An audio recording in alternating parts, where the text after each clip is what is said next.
The Motivational Mindset Podcast with Switch Motivation. Hello and welcome to episode 6 of the Motivational Mindset Podcast. My name is Richard Knight and this week I'm speaking with Benjamin Wade from performance consultancy Westpeak. Enjoy. Yeah, thanks Richard. Appreciate the invite. It's great to join you today. So my name is Ben and I'm one of the MDs at Westpeak. We're a leadership and people development or people performance business, which I'm sure we'll delve into over the next sort of 30, 40 minutes. But yeah, in essence, that is me. That is you. Fantastic.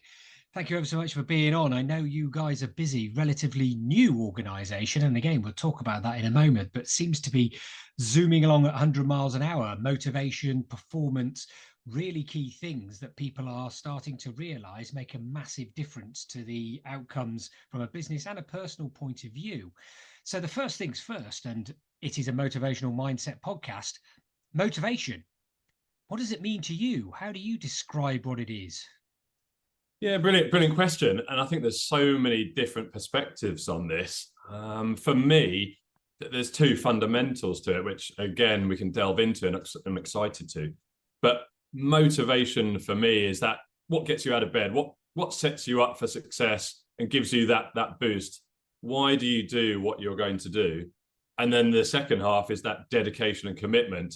How do you ensure that you stay on track and achieve your goals? So for me, what motivates you to take that first leap or that first step on the journey to your goal? Yeah, that's that mindset shift, or that's the mindset you need for me. Yeah, the motivation mindset. Fantastic. And I think that for our listeners, I know that you haven't always been in the performance development leadership side of things, not from a business point of view, but perhaps if we could just have a little think about that motivational piece when you were from your military side of the career. So if you could just expand on that a little bit for the listeners as well, that'd be fantastic. Yeah, that's right. So I spent 12 years or just under 12 years in the Air Force. Initially signed up wanting to be a pilot, obviously the Top Gun era. That was what I wanted to be, the Top Gun fighter pilot. Didn't actually come to fruition and ended up training as a pilot to begin with, but becoming a navigator or a weapons systems officer is what they're called now. So still flying, but in the other seats. So not taking the controls of the aircraft, but doing the weapons, the communications, the navigation of the aircraft. So we spent about 9 months training as an officer, so looking at leadership, followership, teamwork, and then being released into the wider Air Force and training on initially the Nimrod, which was an anti-submarine aircraft. The government actually scrapped that pretty soon after I joined it. So ended up on an AWACS, an E-3D, which was an airborne early warning and control aircraft. So flying around the world on something that looked like a passenger jet with a large radar on top. But that was where the crux of my career and most of my career in the Air Force was as an officer and then flying on board aircraft. So that's an interesting place to have a little bit of a pause and to think about. So you go into a career, Top Gun, Mav's got nothing on you. You look good in the flight suit. You're going to be sat there, you're going to do all those things, and then it doesn't work out for you. And this is something that starting to get to talk a lot about with my guests about that impact on that initial motivation that you have, that energy, that I'm going to go and do this. How do you cope with that? How did you cope with that? Was that and now has that changed? How did you cope?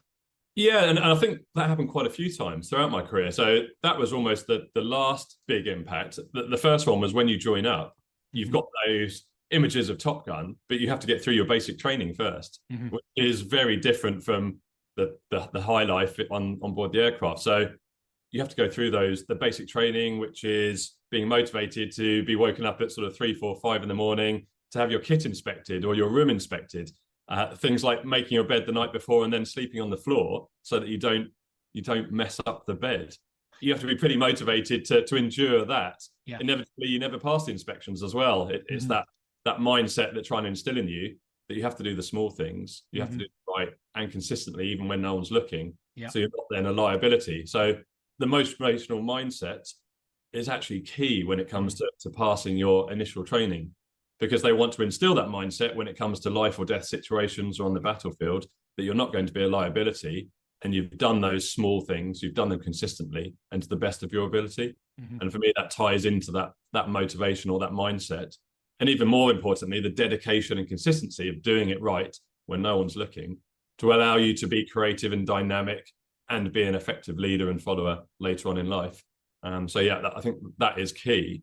Mm-hmm. As that was the first thing that changed. The second thing was you join the Air Force and you don't know where you're going to end up. I had a long-term girlfriend. I had these great images of being based in Oxford, which was close to where we were in London. I ended up in northern Scotland, in Inverness, or just outside Inverness, which again hit me quite hard in terms of my motivation.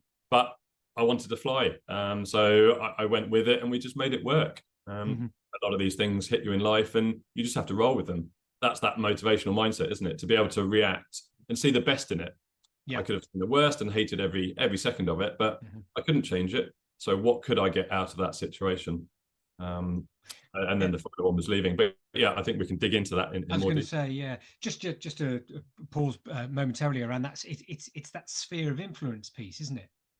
They talk a lot about that the fact that there are certain things that we can influence, we can, well, in fact, change, do something about in our lives. But there's a lot out there that actually, yeah, that it is going to impact you. But what do you then do as a subsequence of that? Yeah, that's right. Yeah, that what can you control, what can you influence, and what is of a concern to you?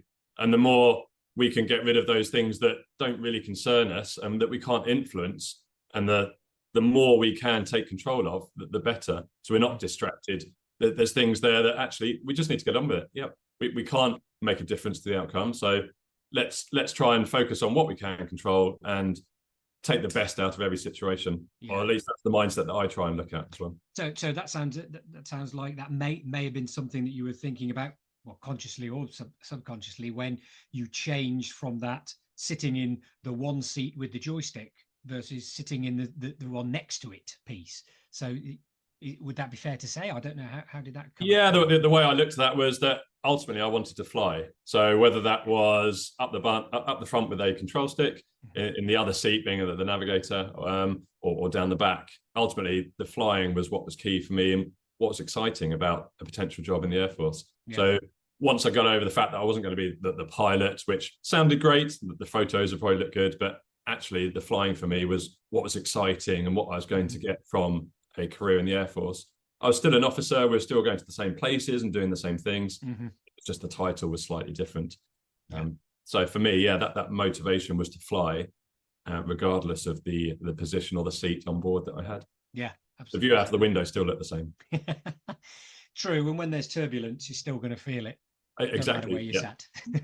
Exactly. And some would say, actually, I've got slightly less things to think about as well. Like the pilot is obviously normally the captain and in charge, although on some of the aircraft the navigator can be as well. Okay. But we're still doing the same roles and still complementing each other, and it's just a different skill set. We both need each other at the end of the day. Yeah, an interesting one in terms of that motivational piece, that goal, or that point you're working towards. The idea of being in air, being flying, doing all of those sort of things was the key one. And that sounds, again, very similar to the conversations I've had with other people as well, saying, yeah, I've got this end point that I'm moving towards. And sometimes it's on a road that I was really familiar with, and other times I had to deviate and get onto another road which wasn't quite as well known, but it was still going in the same direction. So therefore, that energy, that desire to get out of bed was still there. Yeah, that's right. Yeah, all the way through from that basic training all the way through to the end and the flying as well.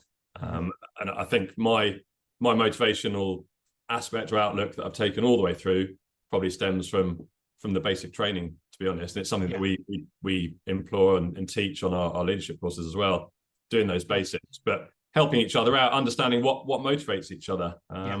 Something that is really powerful, just understanding motivational values. So for some people, it could be challenge, it could be monetarily or monetary. Others, it could be family. But unless you know what motivates someone, you can't really, truly support them with that motivational mindset. No, it's very true. It's very true. So did that change then? Because you spoke about towards the end of your career in the RAF, had that motivation change for you? Had that flying piece, did you sort of, tick that one on to the next thing? That was my motivators were shifting. How did that work for you? Yeah, I think life was changing really. So I'd spent 12 years, I'd done the flying. I was now doing a command position in London. So flying for me wasn't there. I was still ingrained in it and supporting those who were flying. But for me, I was now in a ground position. I'd got a baby on the way. I just got married. So life priorities were changing. I was going away quite often and not seeing my wife. So I decided that I'd reached the end of my commission. Actually, I'd like to see and spend more time with her and children. And I'd got an amazing skill set that I could probably put to good use helping others in business and in industry. So I decided to not renew my commission and continue for another 10 or 12 years, but actually to leave the Air Force and try something else. So I guess my motivational mindset shifted and different priorities were now tugging at me in my home life. I'd done everything that I wanted to. I'd been into Afghanistan. I'd been flying around the world. And I'd trained with some really great people on the way and boosted my skill set just by osmosis, learning from some great leaders, from great team players in lots of challenging situations. So I thought that I had a great skill set to try and help others. So my mindset and my motivations have changed after 12 years in the Air Force. Yeah, something, whenever you sit there and I speak to my kids now, and they're actually, say kids, they're not anymore. They're 20, 22 and 19. So yeah, make me feel really, really old. But when you speak to them now and you can actually look back at where you were at that particular point and the focus on doing certain things, the motivation, the energy coming from meeting new people, from trying different things, not necessarily about the money as a motivator. Because they're out there and they're just enjoying life. They've got enough to get by with. It isn't something that then makes them or gives them that real energy. They've got enough. It's all good. So that's a really interesting point to think about as you, again, the listeners, as they're shifting through those different time points within careers, within lives, it is going to shift. And I think that openness to be able to welcome that in is a really great one. We're not just born and have that big sort of "I'm motivated by" stamp on the forehead. It does change. Yeah, definitely. Yeah, I think, and you need to be cognizant of the fact that it does change and almost reevaluate it, and whether that's on a sort of monthly or yearly basis. But just think, actually, what am I motivated by, or more importantly, what are my goals, and then reverse engineer it to work out what are your motivations. And then fill in that middle bit. So how am I going to take that motivation, which is really powerful, and look at how I'm going to achieve those goals and fill in the middle bit, which is the day-to-day dedication and consistency, doing those small things to ensure that you do realize your goals. Yeah. So definitely a key link between the motivational mindset and achieving your goals. And that's the bit that I'm really interested as well, that middle bit, filling it in. Okay. So those little bits, the little bits that you've got to put in place to get there, to get to that end goal in a motivated manner. You've come out of the RAF, and was it all planned? Did you have all of those steps already in a process, and that was it? You just went off straight off, or did you spend some time sitting back and reevaluating where you were? How did that work for you? Yeah, so it wasn't really planned, and it was quite a big risk. You speak to a lot of people, and it's comfortable to stay in. It's secure. You've pretty much always got a job. It's exciting. The pay is pretty good as well. Why would you want to leave? So it is a big step to take and a big risk to take, especially with a family. My wife had decided to leave her job at the same time, so there was a lot of risk, a lot of things saying don't do it. But I thought if you don't do it, you'll never know. I'd rather take the risk and say that I tried it than look back and think, if only I'd have done it. So my motivation was really to try something different and see if I could do it. So I took the leap, and it was probably more difficult than I thought, to be honest. Not many people realize what the skill set was from the military. It was quite difficult to get that into words and get across how good the skills were that I picked up along the way. Eventually went into business consultancy or management consultancy, which a lot of ex-military do, that they suit that environment. They can talk to anyone at any level, well presented, turn up on time, for example. That's ingrained in them. And then they're adaptable and dynamic with that skill set as well. So consultancy is broad enough to encompass a lot of those unique skills. And did that for about 4 or 5 years. And along the way, started to see that the benefit of training and developing and nurturing those team members in a way that I could do because of the skill set I had from the military. Mm-hmm. So that's how that motivational difference had changed, and I could utilize my skills to better use, moving through the management consultancy and then starting up my own. Mm-hmm. And that's how I ended up here today, sort of 5 years later. Yeah, sounds good. Because you met up with Ben Stocken, who's your business partner and that's right, of West Peak. How was that motivational piece? Or, I mean, were you working together consultancy wise? How did he come? No, so he has got an ex-England rugby background, so elite sport and performance, and then had gone into executive recruitment. At the same time, I was doing the management consultancy, specifically looking at procurement. And I think I've just reached the end of my journey in the firm. It was a great firm, very dynamic, and we operated with some great clients. But I think I just reached the maximum point I could get to in the business, so decided to try it on my own. It just coincided that both Ben and I had moved down to sunny Dorset. Our children were going to the same school, and our wives were friends, so we were seeing more of each other in a friendship capacity, and we liked the skill set that we both had. We were both motivated to help each other and that entrepreneurial spirit to try and grow a business at the same time. So we decided to join up and try and grow the business even further. So our motivation was to do that, really, help others, have fun whilst doing it, which was great for us. We knew our motivating values were to be challenged, a bit of adventure, and probably that wealth generation, but so that we could experience more and create more opportunities for our family. And that was our motivator. And we had a skill set to do it. And ever since then, over the last 3 years, which you're right, it's still a young business, but been going for just over 3 years now. We've introduced people with similar mindsets along the way, with unique backgrounds, but motivated in similar ways that we are. That's quite an interesting one as well, from that sort of recruitment point of view. So you've got your business, you've set it up, you've got the two of you working away, and then there's more people coming on board. And they often talk about that idea that we're very much suited to the people that we have interests or commonalities with, and so on and so forth.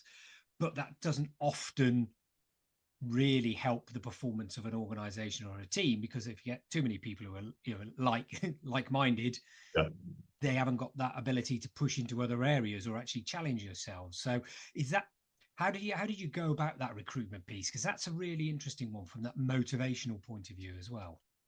Yeah, it's funny. You can look at it from a skill set point of view, or a personality and characteristic point of view. And I think when you know is kind of the expression that is often bandied about. And I think it is true. When you meet someone, you either just click, or you think there's something about them. We are aware that you do need that uniqueness and a difference to be effective as a team as well. Yeah, you like people that you communicate effectively with, or like-minded people. But actually, you need to upset that balance to be effective. You just need to be aware of what the unique skill sets are on the team. So we have tried to onboard people who are adventurous and outgoing and have similar values and vision, but are unique in terms of their skill set or their background as well. We don't want everyone to be from the military or from sport or from the police. So we take somebody who's got a unique background, but their motivations to do well, to excel, to get the basics right, for example, are their core beliefs and core values, because that sets you up for success in so many ways. And it's something that we try and implore to businesses as well. Tech startups or startups, for example, who are growing and scaling really quickly, you need to look back and get those basics in place, because they're going to be core and fundamental in terms of the building blocks to then scale and grow the business and be able to be dynamic and creative. You've got those core fundamentals in place, and you're doing them really well, but then you can stretch your legs and be creative in future. Yeah, absolutely. Excuse me. But yeah, like you say, the vision and value kind of came to fruition when we sat down probably about a year and a half ago and thought we need a challenge or something to bring the team together that we can focus on. We thought about doing like a holiday somewhere or something that involved maybe socializing, but actually it was an Ironman triathlon that came to the front. So, I mean, in terms of a motivational mindset, that might sound horrific for some businesses or teams, But for the 6 of us at Westpeak, we decided that training together for a triathlon was the way that we could bond. We were motivated to challenge ourselves. It was adventurous. It ticked all the boxes. So we signed up for Barcelona in October, the Ironman and the half Ironman, but we all trained together for about 9 months. So we were out in the sea together in the mornings at 4 a.m. throughout the winter, doing road cycles. But it was amazing in terms of that collaboration and building trust and resilience and rapport amongst the team. And we understood each other's motivations in far more depth than we would have done going on holiday or going out to a pub, doing a meal, for example. Yeah. So for us, that Ironman was crucial and really brought the team together. Hello, hope you're enjoying this episode. When you've finished, why not subscribe to the Motivational Mindset Podcast to learn more about motivation in business and beyond. Thanks. Now, back to the podcast. But it might sound horrific to others. I was going to say, I was going to ask you about that because I'd seen all of your posts and your training on that side of things. And again, it's a common thing starting to see come through when I'm speaking to people, that physical focus goals. Actually, whether it's an Ironman, whether it's just going out for a walk with the dog in a morning, or making sure you're standing up for the desk on a regular basis, the physical aspect seems to be quite a motivating factor for a lot of people. And is that something that you find across a lot of the teams you work with? Is that the physical well-being something that is spoken about a lot? Yeah, I think it probably stems from the fact that you look at any high-performing team and they understand the need for mental well-being and how impactful that is to being a high-performing team or seeing results. So yeah, you can upskill yourself and be an expert in your field, but unless you're mentally able to perform, actually that's going to be a huge blocker to your success. And I think it's a shame that some businesses, they're growing so quickly, they don't often have the time or capacity to incorporate that into their business processes. But when they do, it reaps rewards and pays dividends. And especially sort of Gen Z and millennials coming up through the businesses, that they want to develop themselves in different ways, and well-being and personal development is a big factor to consider in that, and needs to be incorporated as business leaders. We need to make sure that we're leading by example, giving people opportunity to go to the gym at lunchtime or get out and see some sunlight. We're not working 9 till 5 without any breaks, and actually we'll be more effective from that as well. So I think that's where it stems from, the high performance side of things. Whether that is working out or just looking after your mental well-being. For most people, physical activity is a great step to increasing that well-being or de-stressing. Yeah, a lot to do. I mean, there's lots of podcasts out there in terms of the actual medical, the proven benefits of it and the different hormone release, etc., etc. It does seem to make a lot of difference for a lot of people. So, from your view, from a sort of a military point of view, coming into that almost that civilian aspect of it, leadership. I think a lot of people will be sitting there, if you're in the military, someone shouts at you and you go and do it because you're in a situation where if you don't, it could lead to really quite terrible consequences. So it'd be great to understand a little bit more about how you go about Westpeak. How do you, and you, from your point of view as well, how do you help people get an environment of motivation that isn't the just do it JFDI sort of way of leadership? How does that work? Yeah, and I think from the way that we interact with our clients, it all stems down to all of our backgrounds. And in all of the backgrounds that we have been lucky enough to be privy to or to be part of, we didn't just jump straight into leading. We were taught how to be an effective follower, leader, but also team player. Because quite a lot of us aren't in leadership positions, but we definitely motivate others and influence others. We're definitely followers to those above us and around us. And we're definitely team colleagues and team peers as well. So we need to be effective in all of those 3 areas to increase performance. So I think we'd look at it in terms of we enhance performance, incorporating aspects from each of those 3 pillars. And you need something from each of those to be effective, whether that's a leader, a follower, or team player, internally or externally as well. You might not think you're a leader, but you definitely influence those externally as well. Candidates, suppliers, stakeholders, and that's often forgotten. Yeah, I was going to say that's something they've come across time and time again. It's that definition of the word leader within a business environment. It's always, I'm not a manager. I haven't got a title that is suggestive I am a leader. So yeah, in terms of that motivational piece, do you need to work with people in a slightly different way for them to be able to start to understand why this is the case, and or the difference? Yeah, definitely. Some people don't want to be a leader. They've never had the opportunity, they've never seen the need to, and they probably don't have the skills to either. A lot of us could lead effectively if you're put in that situation, but you need the skills to be able to do it really effectively. And quite often, especially nowadays, if you're scaling a business or starting it, and you see significant growth, you take someone from a more junior position and put them into a more senior or a leadership position, but they've never led before.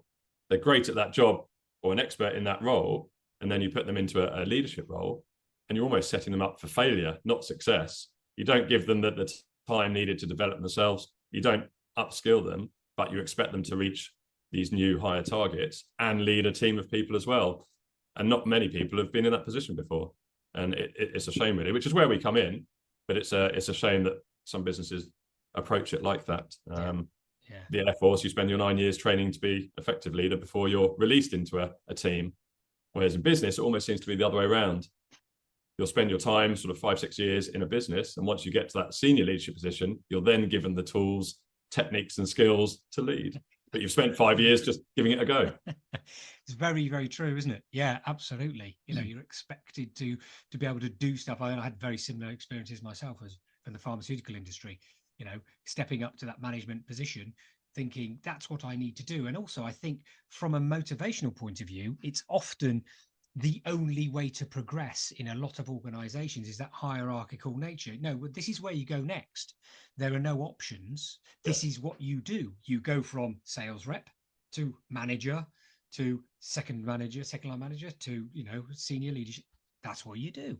And that's really interesting because that have quite an impact on somebody. If you don't really want to be a leader, but it's the only way to go, wow, that must have quite an impact on that motivational level as a whole.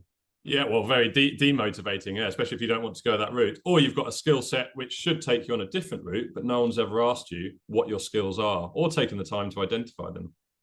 So then that comes down to knowing your team, knowing what motivates them on an individual level, and then tailoring your approach to their progress and development and your leadership style as well, or your way of working. Absolutely. That's what you find all the time. Yeah. And so it really is quite interesting. And I think it's that bespoke nature of this whole motivational mindset piece. And then you add in the skills and all of those other pieces that you're speaking about there. And the one size fits all is clearly not the way to go. You know, You've got to make sure you can understand it in more depth as a leader. Yeah, definitely. And also for your peers and colleagues as well, understanding your team and their strengths and their weaknesses. And we often see that the questions don't get asked around sort of feedback and support. Like, do you know how to offer support to your peers in terms of motivation? Are they the sort of person that when they're down or stressed need a pat on the back or a hug, or do you just need to step away and give them some breathing space? Because if you get that wrong, that's going to be really demotivational. But if you get it right, it's going to be really powerful. But it's one of many questions that either doesn't get asked or gets forgotten. People don't have the time to ask it. How do you like to receive feedback, for example? Do you want it directly as soon as it's happened, or do you want it written down, emailed to you, so you get time to read through it and come up with a valid response? Because again, if you do it the wrong way around, it's going to be pretty demotivational. And that's quite a significant thing for peers in an organization. You know, we talked about, you know, some people don't want to be the leader, don't really want to be in charge. However, their influence on somebody else's environment and how motivated they can feel themselves is quite significant. You know, in that fact that, do you give them a hug? Do you leave them alone? So that's quite a simple thing, but presumably can have a massive impact. Yeah, especially as well when you consider there's probably numerous questions or processes or things that occur just like that, which aggregate and impact the motivation of the team or the business. One thing you mentioned there was if they didn't want to be a leader, actually, how do we utilize that person in a company? Because they will be an expert in some form or another. Could you make them into a coach or a mentor? So actually they have a direct impact on how well the team or the business does, although they are not directly leading. They could be coaching and mentoring, developing and teaching everyone on the team or certain people in certain aspects of their role. So they're really ingrained in the performance of the business, but they're not necessarily a direct leader. And sometimes that's forgotten as well. what other uses can we have for people given their skill sets?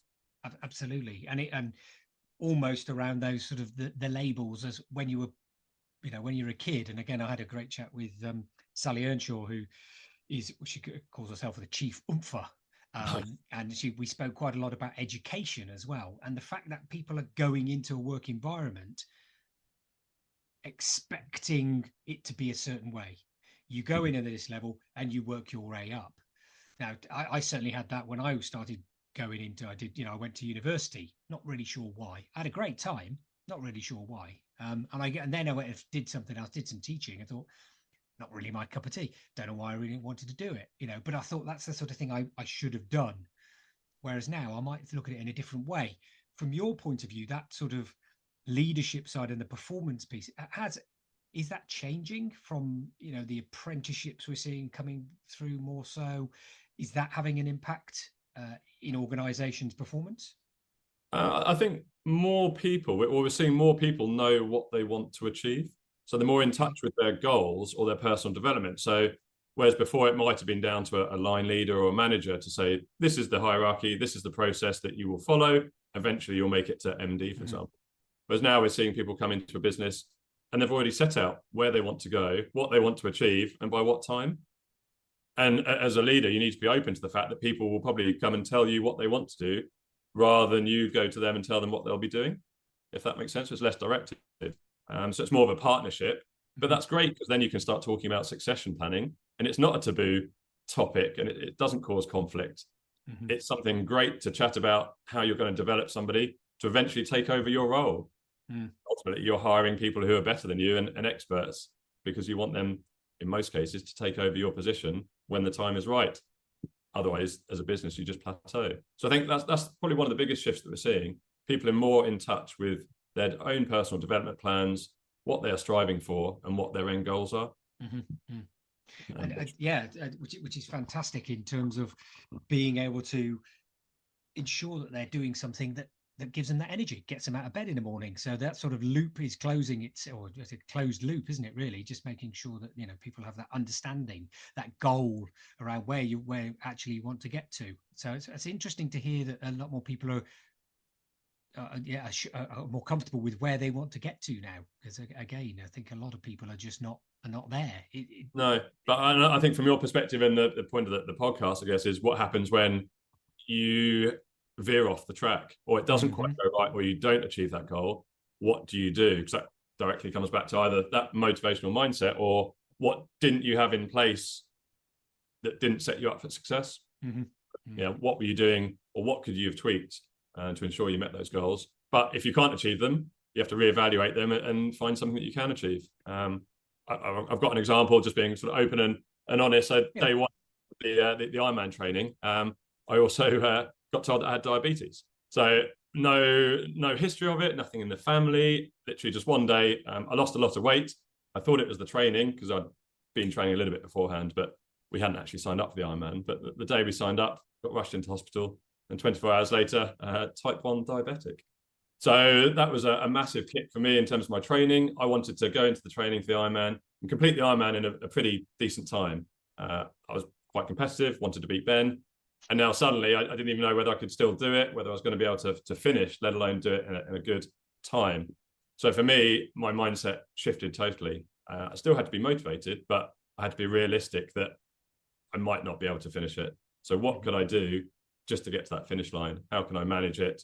Like food, how could I be supported? What could I have on hand to ensure that I met my goal, which was just to cross the finish line? That was my big motivational mindset shift from sort of a year ago, where something quite life-changing occurred. And I had to reevaluate my goals, the dedication and the commitment, and my motivational mindset. Yeah, and it's an interesting one actually, because I myself and my wife we did a trail run last year, did a 50k ultra, and that training for that was probably one of the most insightful moments that I've been through for a long time, because from running as a younger man to running when you're 50, time is not something that comes into that measurement. You're right. around your success. That Yeah. wasn't a measure. Used to be, it was always that competitive against the clock, beat the other people. Yeah. Didn't matter. There was 50 kilometers. We knew the distance, we knew the terrain, we knew we had to make sure we ate the right thing and did all of those sort of things. And actually, even with all these marvelous watches and things that, track everything, didn't even come into it. And I tell you what, the switch in terms of how we were training, the enjoyment we got about going, right, come on, let's go. How long are we going for? It doesn't matter. Yeah, it's going to enjoy the time together. We know we haven't got to get back in for a certain time. And I think that's a really, really big thing in terms of as you age, that sort of understanding of you don't have to be measured, and you don't have to be put up against some marker that isn't comfortable for you from an internal motivation point of view.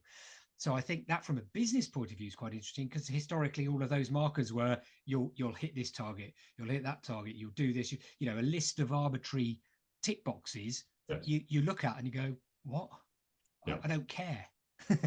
So and that's a really good point, that the not caring, and that example that you've just used, that it's so important to understand your why. Mm-hmm. So it's great to have that motivational mindset and have the goals, but if you haven't got your why, or you haven't understood your why, then you don't know why you are actually setting out on that journey. And the same for business. You can ask someone to be as effective as they can be on a daily basis, and they do their 9-to-5 job or the task really well, but they're never going to be creative or dynamic or think outside the box because they don't understand the bigger picture. You've never communicated effectively why the business is in operation. You know what they do and how they do it, but not necessarily why. So how can you be creative and think of new ideas if you don't understand that bigger picture? So that goes all the way from a personal perspective to a team up to a business. Mm-hmm. And we see that as quite a big failure sometimes, that maybe the CEO knows the why and tries to communicate that vision and goal down, and it gets diluted at each stage until the person who's on the shop floor, for example, or in the laboratory, doesn't actually know what it is that they're trying to strive for. So they just do their task and they do it really well, but you're never going to reach that high performance stage. Yeah, absolutely. And it can make a significant difference, though, can't it, in terms of being bought in, having that connection, that emotional connection to something. And again, it comes back to that whole motivation piece about, a lot of historically, well, you're motivated to go to work to earn money. End of. Forget about lots of other things we've spoken about here, which is really interesting, in terms of why, working with other people, all of those things that can have a massive impact in terms of the quality of your performance. Yeah, this literally came up with a client yesterday. So one of the exercises that we wanted to run through was a values identification exercise, just to work out what motivated the senior leadership team. They'd done one for the business to identify the business goals, mission, vision, values, but never understood the team. And we thought it would be wealth generation, remuneration, money. And then there was 8 of them in the room, and we went through the motivating goals, and we came up with about 25 different motivating values. And there was such a depth and breadth to them. And it was so eye-opening to hear that religion was one, wealth was another, but the adventure, the challenge, the family, there were so many different things that were motivating people that we'd never known, or we just assumed that it was always wanting that pay rise or promotion. But as we talked about earlier, it's so powerful when you understand someone's motivating value, because you can support them more effectively and understand why they are turning up to work. It's a really simple exercise that many of us don't do. Yeah, but it's easy to do and understand. Yeah, really absolutely. Taking a bit of time out, just taking a little bit of time to make sure you're stopping and thinking rather than just getting on and doing a do, as we all know. So, happens a lot. So as we come towards the end of our conversation, in terms of West Peak, you mentioned exercise and all of those sort of things. How do you work with organizations to help them get that great performance out? Yeah, and I think it's really forming those partnerships. So really understanding what they need, rather than telling them what we think that they would want, taking the time to understand what they need. So not being too prescriptive, but actually listening.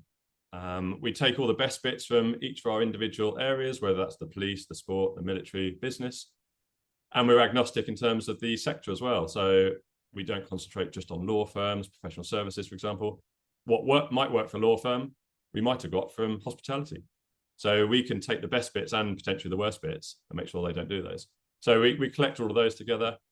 We've got a full-time team as well, so we're always on hand to offer up our support. And really, it's taking people through the tools and techniques that we've taken from each of our respective backgrounds and imparting that knowledge, but being humble enough to realize that actually the experts are those people in the room as part of the client team as well. We learn every day when we go into a new business, and that's almost the fun of it. Understanding how something works in one sector might be totally different from the other. So that's the enjoyment that we get out of it, going into different sectors. And on the back of lockdown, we found that a lot of these teams hadn't seen each other face to face, been stuck in their houses. They hadn't gone into the office for a year and a half. Everything was now on Teams or on Zoom, and it was a hybrid working style. So how can you be an effective, highly performing team when you rarely see your other team members? So fortunately enough, we're sort of outdoor champions of the outdoors. So we decided that we'd take these teams away and do sort of 24-hour performance offsites, where the team can just have a chance to get back together again, have a chat, build bonds and relationships and trust in a neutral environment. We'd have a dinner and a keynote, and it just increased that baseline fundamental performance so much. We could then come in, we were a known entity, we were trusted, and we could then really make a difference to the performance of that team. And then, as you mentioned, in terms of that coaching, we'd follow up with exec coaching, just to really embed the lessons that we'd talked about or the tools and techniques we discussed. And that's how we support our clients that we're lucky enough to be invited in to help out. Fantastic. And in terms of listeners, anybody who's listening to the podcast, getting in contact with you, what's the best way if they would like to learn a little bit more about West Peak? Yeah, brilliant. Either through yourself, if that's the best point of contact, or I'm on LinkedIn, and my name is Benjamin Wade. I'm easily display my phone numbers and emails. We are bright yellow in our branding, so hopefully if you haven't seen us already, you will shortly as we delve into LinkedIn and all the contacts on there. Fantastic. Thank you very much. The last thing, and it's one thing that I've been asking all of my guests so far, is again, lots and lots of ideas and tips for people listening out there around that motivational mindset. If there's one thing that you'd like to impart to the listener in terms of little technique or tip around keeping that motivational mindset going, what would that be? I think for me, it's surrounding myself with the right people. There's so many people out there that might be demotivated, and that leaches out so quickly. So if you can surround yourself with the right people, with the right mindset, then you're going to do well. Fantastic. Benjamin, thank you very much for your time today. Nice to speak to you, and see you again soon. Talk to you soon. Thank you. This was a Switch Motivation production from Switch Performance Limited. Music by Dennis Kischuk from Pixabay, the Motivational Mindset Podcast. Download, listen, subscribe.